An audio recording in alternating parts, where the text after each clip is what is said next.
Today we're going to talk about basic overclocking on the EVGA Z170 motherboards. For this guide I'm using an Intel 6700K CPU that is water-cooled and an EVGA Z170 Stinger motherboard, although the steps in this guide can apply to any of the EVGA Z170 motherboards.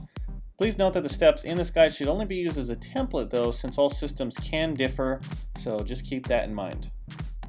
So the first thing we need to do is access the BIOS by pressing the delete key while the system is booting. You'll see that when I open up the BIOS for the first time, the default frequency on my Intel 6700K CPU is 4 GHz.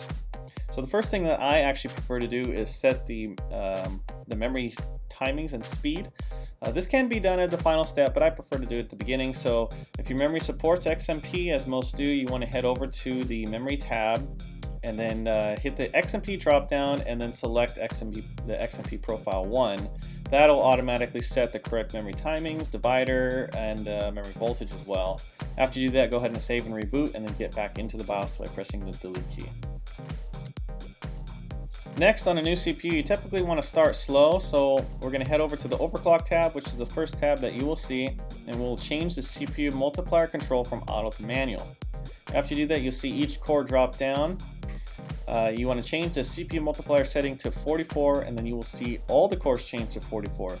Now, since my base clock is set to 100 MHz, that's the default base clock on the 6700K CPU, a multiplier of 44 will set an overclock of 4.4 GHz or 4,400 MHz. Now, once you get back into the BIOS, you may notice that your CPU voltage increased slightly. The EVGA BIOS will automatically increase voltage to try to maintain stability. But for higher overclocks like 4600 MHz, for example, you will likely want to set the voltage yourself to try to maintain that stability. So I did do a quick test at a 46 multiplier with auto voltage and notice it wasn't quite stable in Prime 95. So the next step, we will show you how to adjust the core voltage to increase stability. So the first thing you want to do is head down to the vCore option and select either adaptive voltage or override. For Skylake CPUs and EVGA Z170 motherboards, we recommend using the adaptive voltage. Adaptive voltage sets an offset voltage based off the core voltage, and this means that the voltage may fluctuate depending on what you're doing on the CPU, and it generally just seems to work better for modern CPUs. We do have an override setting as well that allows you to manually set a voltage and basically overrides all the voltage that's based on CPU activity. So for this guide we're using adaptive, and once we set the vCore to adaptive, you want to try increasing the voltage slightly, and by slightly we mean offsets of, for example, 25. If you set the offset voltage of 25, you're setting a 25 millivolt offset on top of the core voltage, and you can leave that target voltage at auto.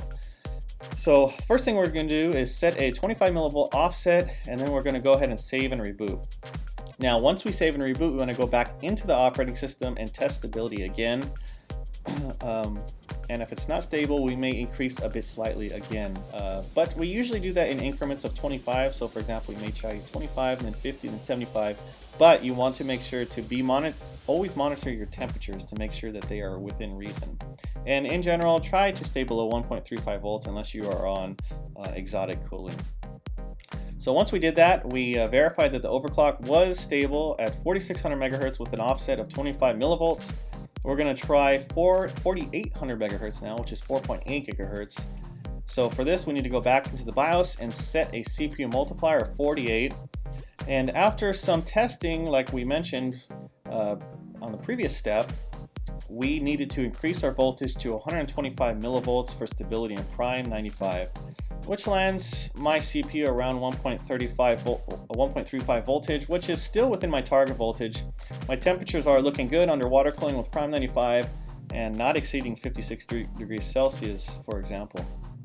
So we did try 5 GHz, but needed a little bit too high voltage, over 1.45 volts, which is a little bit out of our comfort zone. So we're going to stick with 4.8 GHz, which gives us a good overclock, a nice CPU temperature, and reasonable voltage as well.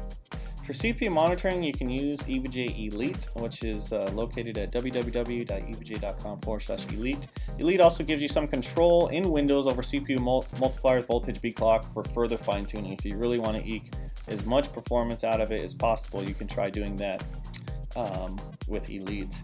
The other thing is, if you want to increase your CPU clocks very slightly, you can try increasing the B clock. So B clock again is default 100 megahertz. We can try like a 101 megahertz with a 48x multiplier, which will just bump it up another 50 megahertz or so.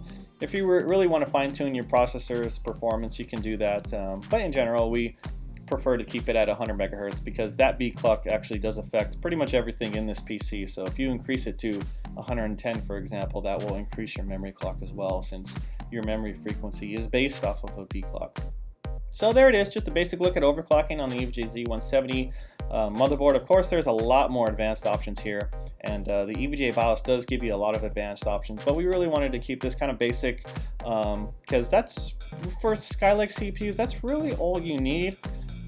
Is some basic tuning. They overclock quite well just with, you know, a couple of controls at your hand. But if you really want to get, you know, every little megahertz out of that processor, then you may want to play around with some of the advanced settings. So again, keep in mind that all CPUs vary. So, you know, just because my CPU overclocked to 4.6 to 4.8 gigahertz doesn't mean that they all will, but in general, I would expect most 6700Ks to do around 4.6 gigahertz, if not a little bit higher. So hopefully you found this guide useful. If you guys have any questions, go ahead and put them in the comments there. We'll try to answer as many as we can. We may do another follow-up video showing how to overclock the CPU for advanced users, but hopefully you find this helpful. Thanks again for watching. Bye.